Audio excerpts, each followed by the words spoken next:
তো ঘড়ির কাঁটায় এখন বাজে হচ্ছে দুপুর 2টো, ঠিক আছে। আর আমাদের মাথায় হট করে এসছে আমরা এখন মোটো ব্লগ করব। তো তার জন্য আমরা বেরিয়ে পড়েছি। আর সত্যি কথা বলতে গেলে আমাদের কিন্তু প্ল্যান ছিল বিকেলবেলা 4টে থেকে 5টার দিকে বেরানোর, কারণ আজকে সানডে। তো সেই প্ল্যান করে আমরা বেরাতাম, বাট জানি না কি মাথায় ভূত চাপলো, আর একটু হাতে আগে টাইম নিয়ে বেরানোর জন্য আমরা বেরিয়ে গেলাম ভর দুপুরবেলা 2টোর সময় মোটো ব্লগ করতে। আর তোমরা দেখতে পাচ্ছ রোদ্দুরটা মানে এতটা প্রচন্ড লেভেলে পড়ছে না, লিটারালি বলছি খুব বিরক্ত লাগছিল স্টার্টিং এর টাইমে। কিন্তু আস্তে আস্তে যত আমরা এগাচ্ছি মোটো ব্লগে তত যেন সবকিছু নর্মাল লাগছে। কারণ গাড়ির মধ্যে আমরা যতক্ষণ বসে থাকি না ততক্ষণ সিরিয়াসলি বলছি গরমটা লাগে না, বাট গাড়ি থেকে যখন আমরা কোথাও নামি বা দাঁড়িয়ে কোনো কাজ করি তখন মনে হয় না ভাই এবার গরম পড়েছে। বাকি যারা যারা চ্যানেলে নতুন আছো বা ভিডিও ফার্স্ট টাইম দেখছো, ভিডিওটাকে লাইক করো আর চ্যানেলটাকে সাবস্ক্রাইব করো। আর যদি তোমাদের কিছু বলার থাকে বা আমাদের সাথে কোনো কিছু কথা বলতে চাও কমেন্ট কিন্তু অবশ্যই করো। বাকি আজকে আমরা যাচ্ছি হচ্ছে হাই রোডের দিকে। হাই রোড থেকে আমরা আজকে একটু ড্রাইভ করবো, একটু রাইড করবো, আর সাথে তোমাদের সাথে কিছু গল্প করব। তো চলো ভিডিওতে আগে কন্টিনিউ করা যাক। তো চলো আগে এমনি আমরা চলে এসেছি, এখন আমরা ধীরে ধীরে হাই রোডের দিকে যাচ্ছি। তোমরা দেখতে পাচ্ছ যখনই অ্যাকচুয়ালি আমরা মোটো ব্লগ করার প্ল্যান করে বাইরে আসি না, তখনই দেখেছি আমি ঠিক স্টার্টিং এর টাইমে একটা করে লরি আসবে আর আমার ব্লগের পুরো সত্যানাশ করবে। বাকি তোমরা এই হাই রোডটা মানে এই যে রোডটা আছে রুটটাকে দেখতে পাচ্ছ একদম অফরোডিং টাইপের, ঠিক আছে। মানে এত ভাঙাচোরা বিরক্তকর লাগে। যখন হাইওয়েতে তুমি গাড়িকে রাইড করবে তখন যে তোমাকে ফিলটা দেবে বা যে ভাইবটা দেবে সেটা কিন্তু এইসব রুটে তুমি কোনো দিক দিয়েই পাবে না।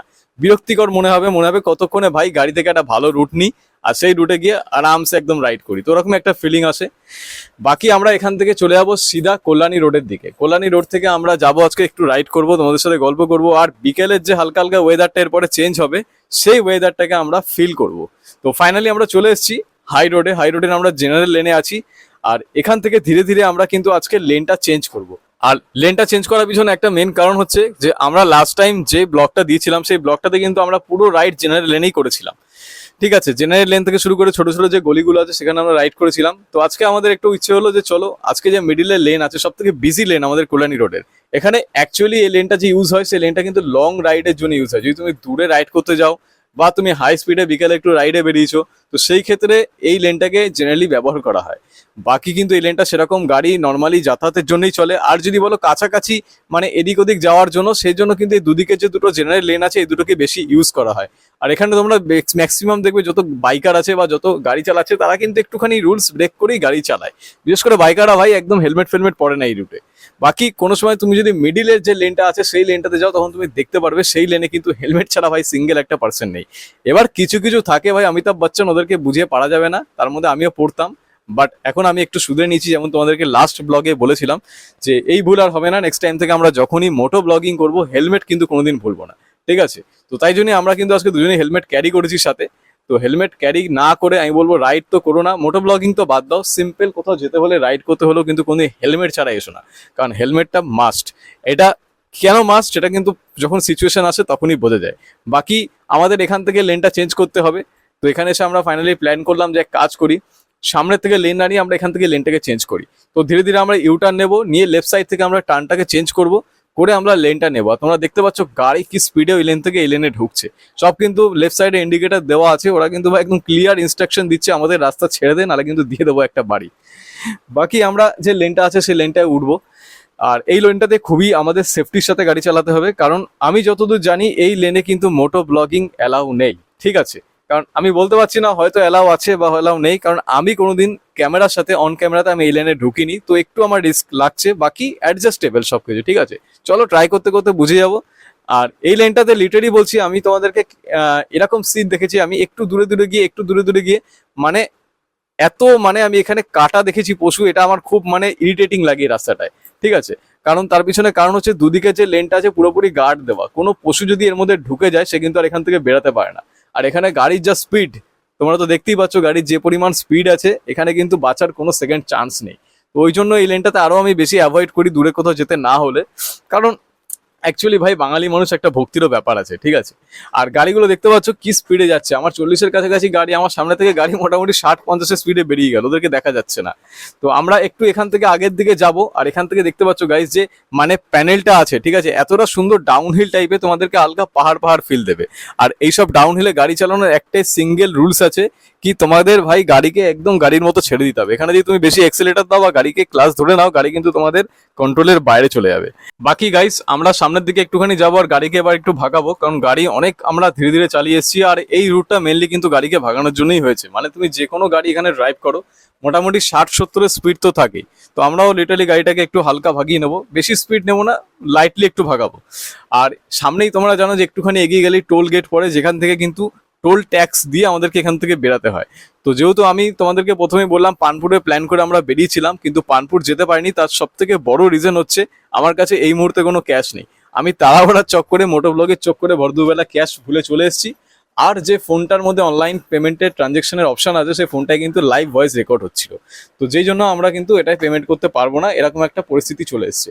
তো সেই জন্যই আমাদেরকে এখান থেকে টোলগেট অবধি যেতে পারবো, টোলগেট ক্রস করে আমরা আর বেরোতে পারবো না। আর বাকি আমরা এখান থেকে যাই ধীরে ধীরে আগের দিকে, কি প্ল্যান করা যায় কি করা যায় ওখানে গিয়ে আমরা প্ল্যান করবো, ওখানে গিয়ে ধীরে ধীরে ভাববো। আর এখানে দেখতে পাচ্ছ যে দাদারা আমার আগে আছে, মানে বাইককে ড্রাইভ করছে, বউ কিন্তু মানে খুবই সেফলি খুবই সুন্দর মিষ্টিভাবে ড্রাইভ করছে, ঠিক আছে। তো এরকমই অ্যাকচুয়ালি করা উচিত। 50, 60, 45 স্পিডের মধ্যে হাইওয়েতে যদি গাড়ি রাখো গাড়ি কিন্তু খুব সুন্দর কন্ট্রোলে থাকে। এবার গাড়িকে যদি রাক্ষসের মতো ভাগানো হয় সেই ক্ষেত্রে কিন্তু খুবই লিটারালি প্রবলেম হয়, কারণ যদি হাই স্পিডে থাকে সেই ক্ষেত্রে গাড়িকে কন্ট্রোল করা যায় না। বাকি এই লেনটা তোমরা দেখতে পাচ্ছ, লেনটা কিন্তু খুবই সুন্দর লেন, খুবই মিষ্টি লেন, দুদিকের যে মানে নেচারের একটা ভাইব আছে, ঠিক আছে, দুদিকের যে জেনারেল লেনের পাশে যে নেচারটা আছে ওটা কিন্তু প্রপারলি আমরা দেখতে পাচ্ছি। বাট আমি জানি না অন্য কারোর হয় কিনা, আমার এখানে হয় আমি যখন এই লেনে গাড়ি চালাই তখন আমার যেন হাওয়ার ধাক্কাটা একটু বেশি লাগে, তার তুলনায় আমি যদি দুদিকের লেনে যাই সেদিকে প্রবলেম হয় না। তো চলো এখান থেকে গাড়িটাকে একটু হালকা ভাগিয়ে নিয়ে আমরা বেরাবো। আপাতত আমার যে গাড়ি আছে মোটামুটি 70-75-এর কাছাকাছি স্পিড আছে, তো আমরা বেশি তুলবো না, এখান থেকে 80 কাছাকাছি তোলার চেষ্টা করব। কারণ এখানে যে হাওয়ার মানে প্রেশারটা আছে, আমি লিটারালি বলছি আমার এখন ক্যামেরা আছে বলে আমি হয়তো রিস্ক নিতে পারছি না। আমি যখন গাড়ি 100-110 অব্দি তুলি তো আমার খুবই প্রবলেম হয়, লিটারালি খুবই প্রবলেম হয়, গাড়ির হাওয়া আমি নিতে পারি না। কারণ এগুলো সেরকম টাইপের গাড়ি না যে হাওয়াটাকে কাটাতে পারবে, তার জন্য সেরকম উইন্ডশিল্ড লাগে। তো সেই ক্ষেত্রে রিস্ক না নেওয়াটাই মনে করি বেশি বেটার হবে। তো আমরা মোটামুটি এখন দেখতে পাচ্ছ 65-70-এর কাছাকাছি স্পিড ছিল, আর গাড়িগুলো কিন্তু তাও আমাকে ওভারটেক করছে, মানে ওরে মোটামুটি 70-80-র কাছাকাছি স্পিড ছিল। তো এখান থেকে আমরা হালকা হালকা করে সামনের দিকে যাব, গিয়ে আমাদের যেখানে টোল গেট পড়ছে সেখান থেকে আমরা রাইট নিয়ে ইউটার্ন নেব। ইউটার্ন নিয়ে আমরা যাব কিন্তু এইদিকে মোহনপুরের সাইডে। মোহনপুরের সাইডে গিয়ে গাইজ এবার কি করব তোমরা বলবে, না মোহনপুরের সাইডে যাওয়ার একটাই রিজন, আমরা যাব আজকে একটা হেলমেটের দোকান। ইস কি পরিমাণ লাশ, সত্যি মানে এখানে পশু পাখির এত লাশ পড়ে থাকে বাঁদিকে ডান দিকে, এটা খুবই বিরক্তিকর লাগে। তো ফাইনালি আমরা টোল গেটের সামনে চলে এসেছি, তোমরা দেখতে পাচ্ছ সোজা কিন্তু এখানে টোল গেট পড়ে। আর এখান থেকে আমাদের রাইট টার্ন নিতে হবে, আমরা সিগন্যাল দেখে খুবই সেফটির সাথে কিন্তু আমরা ধীরে ধীরে রাইট টার্ন নিচ্ছি। আর গাড়ি একদম নেই, একটা দুটো বাইক আছে, তো রিস্কের কোনো ব্যাপার না, এই 4 চাকাটা বেরিয়ে গেলেই আমরা এখান থেকে আরামসে রাইট টার্ন নিয়ে বেরিয়ে যাব। একটু ভাগিয়ে যাব, সময় নেই, কারণ অনেকটা বেলা অলরেডি হয়ে গেছে। যদি আমরা মোহনপুর অব্দি পৌঁছাতে না পারি ঠিক টাইমে, তো রাত হয়ে গেলে ড্রাইভিং করতে সেই মজাটা আসবে না। কারণ অ্যাকচুয়ালি বাইক চালানোর যে প্রপার ভাইবটা আছে ওটা কিন্তু বিকেলে আর আর্লি মর্নিংয়ে পাওয়া যায়, ঠিক আছে। তো সেই জন্য আমরা কিন্তু বিকেলের টাইম করে বেরিয়েছি। আমরা এতক্ষণ ছিলাম ডান দিকের লেনটায়, এখন আমরা কিন্তু আবার চলে এসেছি বাঁদিকের লেনটায়। মানে আমাদের বাঁদিকে কিন্তু একটা জেনারেল লেন আছে, আর এটা কিন্তু মিডিলের রানিং লেন, সেই লেনের মধ্যে আমরা আছি। আর এখানে গাড়ি আমরা বেশি ভাগাবো না, 50-60-এর কাছাকাছি রাখার চেষ্টা করব। আর ধীরে ধীরে মানে টুকুর টুকুর টুকুর টুকুর করে মোহনপুরের দিকে পৌঁছে যাব। আর বাদিকে গাইস আর একটুখানি এগিয়ে বাসুদেবপুর থানা পড়ে, এটা পুলিশ স্টেশন। আমাদের এদিকে একটা বাসুদেবপুর থানা পড়ছে, আর যেদিকে আমরা এখন বর্তমানে যাচ্ছি মোহনপুর, সেইখানে কিন্তু আরেকটা পুলিশ স্টেশন আছে। মানে লোকালিটির মধ্যে দুটো পুলিশ স্টেশন পড়ে। আমাদের লিটারালি কোনো রকম সমস্যা হলে বা কোনো সাহায্য লাগলে কিন্তু আমরা বাসুদেবপুর থানাতেই আসি, এখানেই সমস্ত ফেসিলিটি আমাদেরকে দেওয়া হয়। তো যে ওয়েদারে গাইজ আমরা মানে আজকে রাইডে বেরিয়েছিলাম, সেই ওয়েদারটা কিন্তু টোটালি 360 চেঞ্জ হয়ে গেছে। সিরিয়াসলি বলছি, কি লেভেলের রোদ্দুর ছিল, গরমে ঘাম বেরাচ্ছিল, আর এখন শুধু গায়ে হাওয়া লাগছে, বাকি কিছু আর ফিল করতে পারছি না। তো মানে ওয়েদারটা সত্যি অনেকটাই বদলে গেছে, অনেকটাই ঠান্ডা হয়ে গেছে। আর আস্তে আস্তে যখন আমরা মোহনপুর থেকে আই থিঙ্ক ব্যাক করব, তখন ওয়েদারটা আরো পড়ে যাবে, মানে একদম বিকেলের ফিল দেবে। আর তোমাদেরকে একটা কথা বলি, আমরা বর্তমানে এখন যে লেনটায় আছি মিডিলের রানিং লেনে, এর দুটো লেন আছে দেখতে পাচ্ছ ডাউনের, সেম আবার আপের দুটো লেন আছে, টোটাল এই 4টে লেন আছে। সানডের টাইমে এই 4টে লেনে এত পরিমাণে সুপার বাইক চলে গাইস, লিটারালি আমি যাই না, হয়তো এর আগের ব্লগেও আমি বলেছি, বাট এটা সত্যি, মানে চোখের সামনে এত বাইক, এত সুপার বাইক একের পর এক দেখা হয় না। তো তো তাই জন্য বলবো তোমরা যদি কোনোদিন রাইড করতে চাও তো সানডের সময় এই রোড নাও, এই রুটের মধ্যে কিন্তু সুপার বাইক বিশাল লেভেলে চলে। ইভেন ছেলেদের তো বাদ দাও গাইস, দুটো দুটো করে মেয়েও সুপার বাইক নিয়ে বেরিয়ে যাচ্ছে, আমি এমনও দেখেছি। তো বাকি আমরা চলে এসেছি মানে একদম কাছাকাছি, কাউগাছির কাছাকাছি। তো এখান থেকে আমরা হালকা করে লেফট টার্ন নেবো একটু দেখে সাবধানের সাথে, আর ধীরে ধীরে কিন্তু আমরা কাউগাছি পার করে আস্তে আস্তে আমরা পৌঁছে যাবো হচ্ছে জাফরপুরের দিকে, মানে জাফরপুর তারপর পার করলে মোহনপুর পড়ছে। তো ওই সাইডটার দিকে আমরা কিন্তু ধীরে ধীরে ঢুকবো। আর এইখানে যেহেতু গাইস জেনারেল লেন, তার সাথে কিন্তু এখানে মেন প্রবলেম হচ্ছে এটা একদম সাইডে, একদম বাড়িঘর আশেপাশে লোকালিটি ভর্তি আছে। তোমরা জানো ইন্ডিয়ান রোড কেমন হয়, ইন্ডিয়ান রোডে গাইস মানে যখন তখন যাতা হতে পারে। দেখা গেল যে হাইওয়ে যেখানে গাড়ি 80-90-তে চলে, সেখানে রাস্তার মাঝখানে মোষ ঘুরে বেড়াচ্ছে, ঠিক আছে। কোনো অটোওয়ালার সামনে দিয়ে যাচ্ছে, হুট করে ইচ্ছে হলে ইউটার্ন নিয়ে নিল না দেখে। তো এগুলো ভাই একদম ন্যাচারাল ব্যাপার। তো সেই জন্য আমরা যখন এই রুটে যাবো ভাই গাইস, যতটা পারবো গাড়িকে একদম 30-40-50 অব্দি রাখার চেষ্টা করব। আর এই কাকা কিন্তু অনেকক্ষণ ধরে হর্ন মারছিল, জানি না এত রাস্তা ছেড়ে দিয়েছি তারপরেও কাকা কেন হর্ন মারছিল। ছেড়ে দিলাম রাস্তা, কিছু করার নেই, কারণ ওটা আমার বাবার রাস্তা না, কাকারই রাস্তা। তো ফাইনালি গাইস আমরা কিন্তু জাফরপুরের দিকে চলে এসেছি। আর এইখানে যে নেচারটা আছে, এইখানে যে লোকালিটিটা আছে, তোমরা একবার পারলে এইখানে লোকালিটিটা দেখো, তোমরা নিজেরা বলবে যে না সত্যি বলছি ভাই, এই লোকালিটিটা কিন্তু সিরিয়াসলি খুবই মিষ্টি, খুবই খুবই সুন্দর লোকালিটি, প্রপার গ্রাম টাইপের তোমাদের ফিল দেবে। লেফট সাইডে দেখতে পাচ্ছ গাইস যে জায়গাটা আছে, মানে আমাদের রাস্তা থেকে কতটা নিচে, কতটা নিচে, মানে এখানে যদি বলতে নেই আমার হয়তো মাথায় নেগেটিভ চিন্তা ভাবনাই আসে। বাই চান্স যদি ধরো কোনো গাড়ি নিয়ে নিচের দিকে চলে গেল, পড়ে গেল, ভাই এখান থেকে কিন্তু আর উঠে আসতে পারবে না, তাদেরকে আবার ঘুরে ঘুরে ঘুরে ঘুরে আসতে হবে, এরকম একটা পরিস্থিতি। বাকি এখানে কিন্তু এখনো প্রপারলি অ্যাগ্রিকালচারকে মেনটেন করা হয়। আমাদের যেখানে যেখানে বাড়ি, সেখানে কিন্তু ম্যাক্সিমাম যত অ্যাগ্রিকালচারের জমি ছিল সেগুলো কিন্তু সব মোটামুটি ঢেকে গেছে, ঠিক আছে। আর সেই সব জায়গায় হয়ে গেছে বিল্ডিং, বাড়ি, পাঁচিল, এইসব। আর এখানে কিন্তু সেরকম কিছু নেই গাইস, এখানে প্রপার এগ্রিকালচারকে এখনো মেনটেন করা হয়। বাকি গাইস যত আপকামিং ব্লগ আসবে, মোটো ব্লগ, সেখানে কিন্তু আমরা চেষ্টা করব কলকাতাকে বা আমাদের ওয়েস্ট বেঙ্গল, আমাদের বেঙ্গল, বাংলার যে প্রকৃতি, বাংলার যে নেচার, বাংলার যে কালচার, বাংলার যে মানে একটা টোন, একটা ভাইব, এটা কিন্তু আমরা মোটো ব্লগের মধ্যে ফুটিয়ে তোলার চেষ্টা করব। পরবর্তীকালে আমাদের অনেক প্ল্যান আছে পুরো বাংলাকে প্রপার ভাবে এক্সপ্লোর করা। ইভেন বাংলা কেন, অনেক কিছু বড় বড় প্ল্যান আছে, সেগুলো দেখা যাবে পরবর্তীকালে। বর্তমানে আমরা আমাদের রাইডে ফোকাস করি। এটা কি, এটা আই থিঙ্ক কোনো স্কুল হবে। আচ্ছা, এটা একটা মেয়েদের স্কুল, ক্রিশ্চিয়ান স্কুল, ঠিক আছে। এখানে আই থিঙ্ক শুধু খ্রিস্টানরাই পড়ে, হতে পারে আমি ভুল বলছি, আমি জাস্ট বাইরে দিয়ে দেখে উপর দুপুর দিয়ে বললাম। বাকি সামনে যে তোমরা টানেলটা দেখতে পাচ্ছ, এই টানেলটা থেকে কিন্তু আমরা রাইট সাইড নেব, রাইট সাইড নিয়ে ইউটার্ন নিয়ে আমরা ব্যাক করব। আর ব্যাক করতেই আমাদের দুটো জিনিস আমরা দেখতে পাবো। ফার্স্ট হচ্ছে মোহনপুর পুলিশ স্টেশন, আর তারপরে কিন্তু আমরা দেখতে পারবো হেলমেটের দোকান, যেখান থেকে আমরা হেলমেট নেওয়ার প্ল্যান করছি। মানে এর আগে একবার এসে আমি দেখে গেছিলাম একা, তো আজকে আমি সাথে আবার আরেকজনকে নিয়ে এসেছি, সেও দেখবে হেলমেট, এবং তারপর দুজন মিলে ডিসাইড করা হবে আমরা কি নেব, স্টিলবার্ড না ভেগা। বাকি আমরা এখান থেকে কিন্তু সিধা যাব, গিয়ে রাইট সাইড নেবো। আর এখানে চেকের প্রবলেম হতে পারে, কারণ আমাদের কাছে কিন্তু এখন অবধি তোমাদের বলেছিলাম ডিএলটা এসে পৌঁছায়নি। হ্যাঁ, লাইসেন্স অ্যাপ্লাই করা হয়েছে, লার্নার হাতে আছে, বাট ডিএল আমাদের কাছে নেই।